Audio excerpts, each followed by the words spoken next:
1-ს მივუმატოთ 2 უდრის 3-ს. ამ მაგალითში 1 არის პირველი შესაკრები. 2 არის მეორე შესაკრები. 3 არის ჯამი.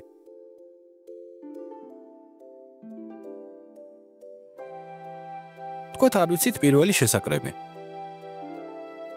რომ ვიპოვოთ, საჭიროა ჯამს გამოვაკლოთ მეორე შესაკრები. ანუ 3-ს გამოვაკლოთ 2 უდრის 1-ს.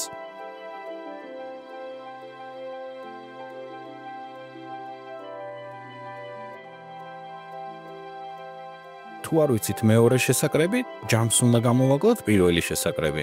ანუ 3-ს გამოვაკლოთ 1 უდრის 2-ს. გამოდის პირველი ან მეორე შესაკრები რომ ვიპოვოთ, ჯამს უნდა გამოვაკლოთ რომელი შესაკრებიც ვიცით. მოდით გავიმეოროთ.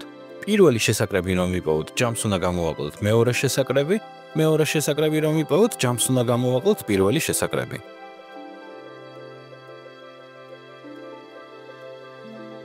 სამს გამოვაკლოთ 2 უდრის 1-ს. ამ მაგალითში 3 არის საკლები, 2 არის მაკლები, 1 არის სხვაობა. თქვათ არ ვიცით საკლები, რომ ვიპოვოთ, საჭიროა სხვაობას მივუმატოთ მაკლები. 1-ს მივუმატოთ 2 უდრის 3-ს. თუ არ ვიცით მაკლები, საკლებს უნდა გამოვაკლოთ სხვაობა. 3-ს გამოვაკლოთ 1 უდრის 2-ს.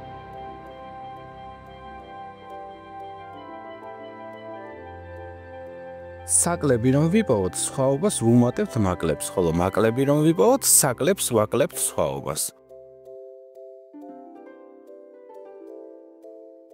ახლა პატარა მათემატიკური ხრიკი, რაც მომავალში აუცილებლად გამოგადგებათ. თუ დააკვირდებით, ყოველთვის როცა რიცხვი ტოლობის მეორე მხარეს გადადის, წინ არსებულ ნიშანს იცვლის. თუ წინ მიმატება ეწერა, ტოლობის მეორე მხარეს გამოკლება ეწერება. თუ გამოკლება იყო, ტოლობის მეორე მხარეს მიმატება ეწერება. ეს დაიმახსოვრეთ და არანაირი დამატებითი წესის დაზეპირება აღარ იქნება საჭირო. დააკვირდით, როგორ ვახდენთ შეკრების დროს შესაკრების პოვნას. ახლა დააკვირდით გამოკლების დროს როგორ პოულობთ საკლებს და მაკლებს. მარტივია.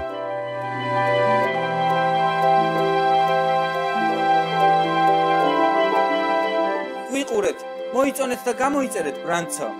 დააჭირეთ წითელ ლამაზ ღილაკს ვიდეოს ქვევით. გმადლობთ!